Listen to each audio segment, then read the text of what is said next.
score. Howe snaps it deep as Cummins had that great chance. It looked like it got past Joseph, but somebody stopped it. Chase belts Probert off the puck. Here comes Cummins. He challenges Chase, and here they go. The first one's underway. Less than a minute into the hockey game, Cummins and Chase.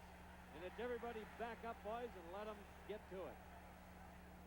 Jimmy Cummins in his first time in a couple of games. Kelly Chase, of course, in that physical and verbal battle with the coach, Bob Berry, after the game in Detroit the other night. The two of them try to get loose and whack each other around.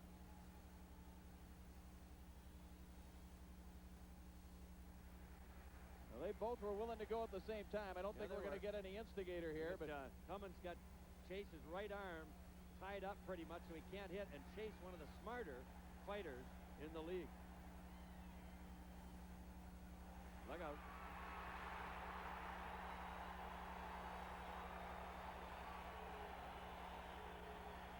Kelly Chase will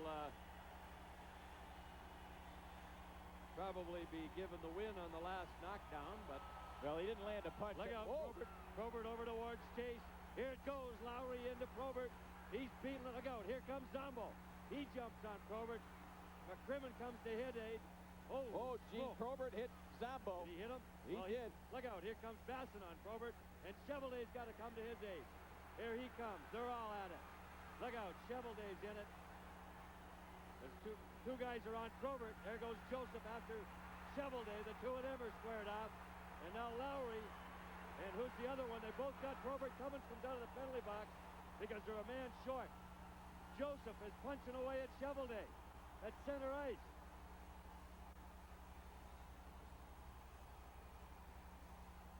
Cheveldae and Joseph. Well, Cummins is definitely gone for the rest of this game. So is Zombo. Now, Kelly Chase is still in the box. Now, why is there... Look at... Well, Cummins, you see, is the extra guy now because Chase is still in the box. Now, Joseph and Cheveldae, they go for a dance down the other end. They're about worn out, whacking each other. It took 54 seconds.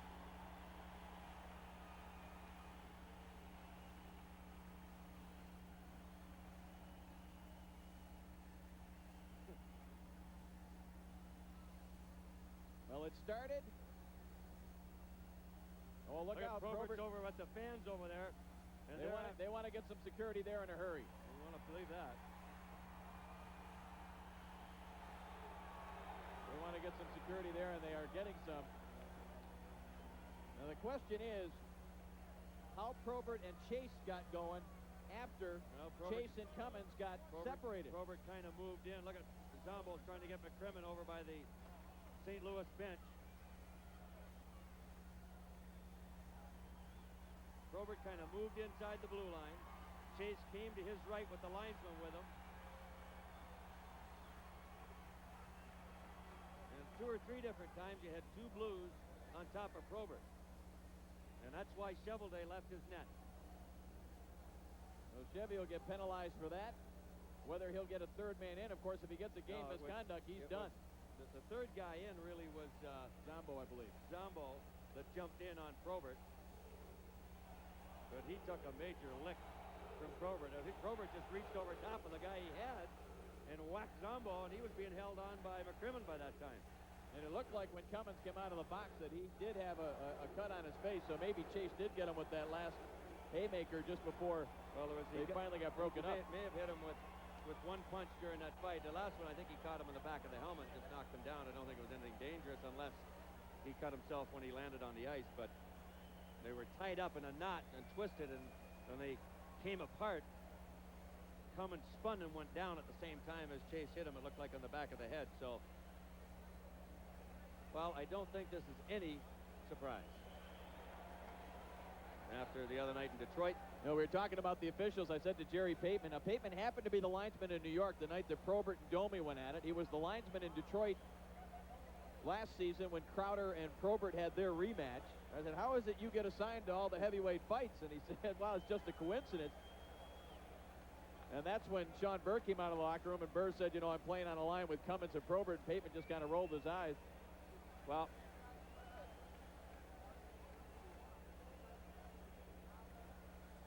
Cummins and Chase in the corner that started. There was Chase bumping Probert off the puck away from the play. And it was Cummins and Chase right there that start the fight. There's no guessing that either one of them backed away. They both wanted to go, and they dropped the gloves and went squarely and fairly. And it was after that that the whole thing really broke loose as Chase was being escorted to the penalty box, but it came via the side of the ice by the St. Louis bench where Probert was. And of course, those two have made their acquaintance several times before. So Cheveldae and Joseph, I mean, we haven't seen that in a long, long time. That back in the arena in St. Louis, Tim Cheveldae holding a nice bag to his left eye as he was apparently popped during his altercation with the St. Louis goaltender. Here's a look at the two of them. Now they're apart from the other group, and see, Joseph's got that right arm loose. Cheveldae got the golf club, but he can't really hold him back on the right arm. I don't think either one of them did a whole lot of damage. There's where he may have caught him right there. And when he did, then Cheveldae decided, I think I want to try to get one back in on him and return the favor. But the two of them finally just got tired of lugging around there about 25, 30 pounds of equipment.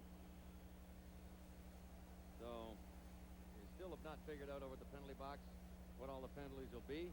Jim Cummins is gone, though, from the hockey game. I'm still trying to find the exact rule and the exact reading when a player comes out of the penalty box to become involved in an altercation after he's been put back in. It seems to me this is similar to what happened last year in New York when Yves Racine came out of the penalty box after he'd been put in there. And I believe Brian Murray was suspended automatically because of a player. Fined. I know he got fined for that, but I'm not sure that he got suspended. I don't quite recall, but this building still a buzz of what's gone on here. 56 seconds into the hockey game. It's all come to a screeching halt.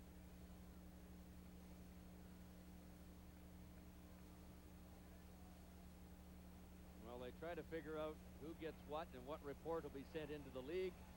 And it seems like they may have done that now, and Gerard Bateman waving to the players saying, come on, let's get the garbage off the ice, boys. And Dan Marawali now is right in the penalty box with the official scorer telling him what he wants written down.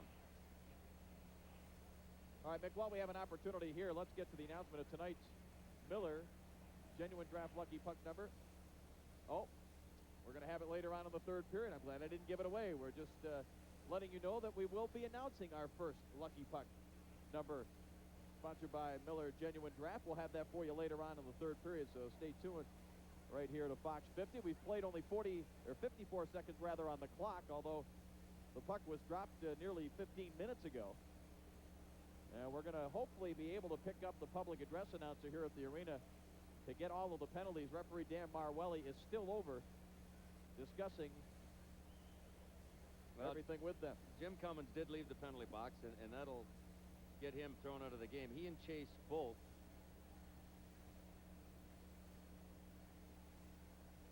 were over there. Now, Chase is still in there, and he'll just probably get the 5-minute major for fighting with Cummins originally.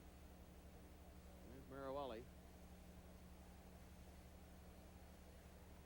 And a lot of this has to do with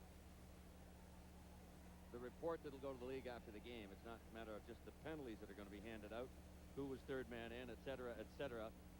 Maybe we can take a look at when Probert was tied up at center ice. McCrimmon, I think, came in and grabbed Zombo. See, there was two guys on Bob Probert. He almost caught Brad McCrimmon with that punch, and he might have even hit him in the helmet and knocked he and Zombo both down together. And it's Lowry at that point, but at least twice, maybe three times, two Blues had a hold of Bob Probert. Here comes another one. This is the second situation here. See, Probert saw him coming. It's Bassen this time. I don't know how he got away from somebody. And Probert was pretty alert to be able to see him coming out the side of his eye. And this is, I think, about the time that Cheveldae, here comes McCrimmon trying to get into it. Bassen, here comes Cheveldae out of his net to equalize, and that's basically what you have to do. You don't want to see a teammate in a situation like that where you're talking potential injury with an odd man advantage when you're fighting like this, and that's why Cheveldae came out. Then Joseph came out after that. Vic, I just found what I